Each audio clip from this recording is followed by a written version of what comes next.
আমাদেরকে বিপদগ্রস্ত করে পুরো বাংলাদেশের কাছে আমাদেরকে ধ্বংস করে যারা পলাতক হয়েছে তাদেরকে যাতে কোনোভাবেই দেশ ছাড়া না করা হয়। আমার জীবনের নিরাপত্তা, আমার পরিবারের নিরাপত্তা, যারা দেশ ত্যাগ করে চলে গেছে তাদের বিচার চাই। আমরা কোনো স্বরাষ্ট্রমন্ত্রী, কোনো রাজনীতিক, কোনো নেতার পিছনে আমরা থাকতে চাই না। পুলিশকে স্বতন্ত্র করে দেওয়া হোক, পুলিশের আইজির কমান্ডে আমরা চলবো। আমরা কোনো সরকারের অধীনে আর গোলামি করবো না। যারা এই জীবন 5,000 টাকা করছে, যারা এই জীবন পাচারি করছে, তাদের সাথে আমরা আর নাই। আমরা সুন্দর, নিরপেক্ষ এবং সুন্দর একটি পুলিশ বাহিনী করতে চাই। সেই অবস্থায় আপনাদের সবাই আমরা মর্মাহত। আমরা যারা পুলিশ বাহিনীতে যারা কর্মরত আছি, পুলিশ সদস্য, আমরা চাই নাই এরকম কাউকে আমরা মারতেও আসি নাই, আমরা মরতেও আসি নাই। আমরা আসছিলাম আমাদের পরিবারের স্বার্থে, আমাদের রিজেকের স্বার্থে। আমরা যে কাজটা এখন আমাদের হয়েছে, আমরা প্রত্যেকেই মানসিকভাবে বিধ্বস্ত, বিপর্যস্ত। প্রত্যেকটা পুলিশ সদস্য আমাদেরকে ব্যবহার করছে যারা, তারা আজকে দেশ পলাতক। আমাদের কোনো গার্জিয়ান ছিল না আমাদের রাজারবাগে। যাই হোক, এখন পর্যন্ত নাই কেউ। একজন আসছে, আমাদের দাবি দেওয়া আছে কিছু, আমরা কথা বলবো, আমরা সবার সাথে কথা বলবো। কথা বলার পর আমরা বসবো। আমাদের যে জিনিসগুলো আমরা এতদিন থেকে আমাদের মুখের যে তালা লাগা ছিল, এই জিনিসটা আমরা এখন ভাঙছি। আমাদের মুখের কথাগুলো এখন আমরা প্রকাশ করব যে আমরা আসলে কিভাবে নির্যাতিত হয়েছি এই নিম্ন পদস্থ কর্মচারীরা। এই জিনিসটা আমাদের এই প্রত্যেকের কথা, এটা আমার কথা না। আমরা যারা আছি রাজারবাগে, যারা অবস্থান করতেছি এখন পর্যন্ত, প্রত্যেকের, শুধু বাংলাদেশে যারা সকল পুলিশের কথা আমি বলতেছি, বাংলাদেশের সকল পুলিশ যারা আছে তাদের কথা আমি বলতেছি। আমার মনের কথা আমি মনে করি, প্রত্যেকটা পুলিশ সদস্যের বর্তমান মনের কথা, আমাদেরকে বিপদগ্রস্ত করে পুরো বাংলাদেশের কাছে আমাদেরকে ধ্বংস করে যারা পলাতক হয়েছে তাদেরকে যাতে কোনোভাবেই দেশ ছাড়া না করা হয়। আমাদেরকে যেভাবে ইউজ করা হয়েছে, এখন তো তার শিকার আপনারা দিয়ে দিচ্ছেন। তার জবাব কালকে প্রত্যেকটা থানায়, কালকে যে গণহত্যা চালানো হয়েছে 25 মার্চের থেকে ভয়ানক হয়েছে। সারা বাংলাদেশ যে গণহত্যা চালানো হয়েছে 25 মার্চের থেকে ভয়ানক হয়েছে। প্রত্যেকটা পুলিশ সদস্য আমরা কান্না করছি যে কেন আমরা তো মরতে আসি নাই ভাই, আমরা কাউকে মারতেও আসি নাই।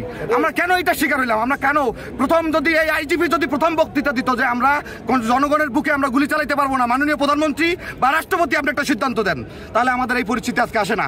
আমাদের পুলিশের রাজনৈতিক দল স্বার্থ হাসিলের জন্য আমাদের ইউজ করছে। আপনারা অবশ্যই জানেন কারা কারা ইউজ করছে। 4-5টা এজেন্ডা পুলিশের হিসাব করে দেন। বিপ্লব, আমাদের আইজিপি হারুন, এজেন্ডার কারণে আজকে আমাদের এই পরিস্থিতি। আমাদের তাদের রাজনীতির চেয়ার ঠিক রাখার জন্য, তাদের অস্তিত্ব ঠিক রাখার জন্য আমাদেরকে সবগুলো মানুষকে বিপদগ্রস্ত করছে, সবগুলো মানুষের পরিবারকে বিপদগ্রস্ত করছে। এদের শাস্তি, এদেরকে আমাদেরকে যেভাবে আমাদেরকে যেভাবে কুত্তার মতো পিটায় মারছেন, এদেরকেও রাস্তায় না কুত্তার মতো পিটান। আমি বিশুদ্ধবারে পুলিশ টেলিকম আমি চাকরি করি। ওখান থেকে বাসায় যাওয়ার পরে আমি বাসায় থাকতে পারি নাই। আমি ছাদ দিয়ে রশিদে অন্য সাথে পালাইয়া চলে গেছে। আজকে 3 দিন কোনো বাসায় যাইতে পারি নাই। আমার বউ বাচ্চার সাথে যোগাযোগ রাখতে পারি নাই। আমি এখনো না খেয়ে আছি। আমি 2 ঘন্টা হাইটা বাড্ডা থেকে আসছি।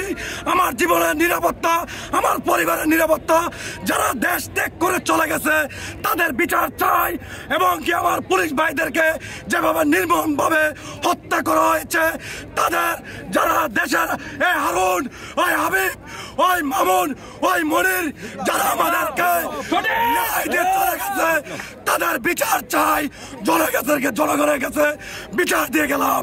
কালকে যে ঘটনা ঘটে গেছে, এটা আমাদের সিনিয়র পুলিশ অফিসারদের একমাত্র ব্যর্থতা। আমাদের ভাইদেরকে যে আমরা হারিয়েছি, এটার একমাত্র কারণ হচ্ছে তারা ঘুষখোর, দুর্নীতিবাজ। ভাই, আমাদের মতো পুলিশ সদস্যরা যারা নিম্ন পদস্থ, তারা নির্যাতিত, তাদের কাছেও আমাদের কিছু করার থাকে না। আমরা ডিউটিতে যাই, আমরা হুকুমের গোলাম। আমরা যদি তাদের হুকুম না শুনি তাহলে আমাদের চাকরি থাকে না, আমরা সাসপেনশন হই। এই পরিস্থিতিতে আমাদের কিছু করা থাকে। আমাদের ছাত্রদের সঙ্গে কোনো বিরোধিতা নাই, দেশের জনগণের সঙ্গে আমাদের কোনো বিরোধিতা নাই। একমাত্র বিরোধিতা হচ্ছে আমাদের তাদের সঙ্গে। আজকে আমাদের পুলিশ জেগে উঠেছে, তারা স্বতন্ত্র চাই। আমরা কোনো স্বরাষ্ট্রমন্ত্রী, কোনো রাজনীতিক, কোনো নেতার পিছনে আমরা থাকতে চাই না। পুলিশকে স্বতন্ত্র করে দেওয়া হোক, পুলিশের আইজির কমান্ডে আমরা চলবো। আমাদেরকে কোনো নেতা কমান্ড করবে না যে তোমরা বিএনপিকে ধরে নিয়ে আসো, তোমরা আওয়ামী লীগকে ধরে নিয়ে আসো। আমরা পুলিশ, আমরা কখনো চাই না বিতর্কিত হতে। আমরা জনগণের সেবা করতে চাই, মানুষের বন্ধু হতে চাই। আমাদের আস্থা আছে, আমাদেরও পরিবার বাইরে থাকে। আজকে আমাদের পরিবারের নিরাপত্তা নাই, আমাদের নিরাপত্তা নাই। আমাদেরকে মানুষ থুতু মারে। ভাই, আমরা তো 1 টাকা খাই না। আমরা আপনাদের জন্য জীবন দিচ্ছি। আমরা 71 সালে দিয়েছি এই রাজারবাগ থেকে, আমরা আবারও দিলাম। এত জীবন কেন দিলাম? শুধুমাত্র এই বিসিএস অফিসারদের কারণে। তারা কালকে পারতো, যখন শেখ হাসিনা পালাই গেছে তাদের কাছে নিউজ ছিল, তারা পারতো আমাদেরকে সরিয়ে নিতে। তারা শুধুমাত্র আল্লাহকে একবার যদি বলতো বেজে তোমরা সরে যাও, আমরা সরে যেতে পারতাম, আমাদের এত পুলিশ নিহত হতো না। আজকে তাদেরই নির্দেশনার কারণে আজকে আমাদের এত পুলিশ তারা আহত হয়েছে, তারা নিহত হয়েছে।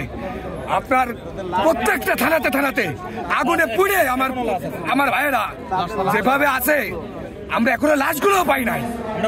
আমাদের ওই সিনিয়র অফিসাররাই তারা লাশগুলো গুম করে ফেলেছে।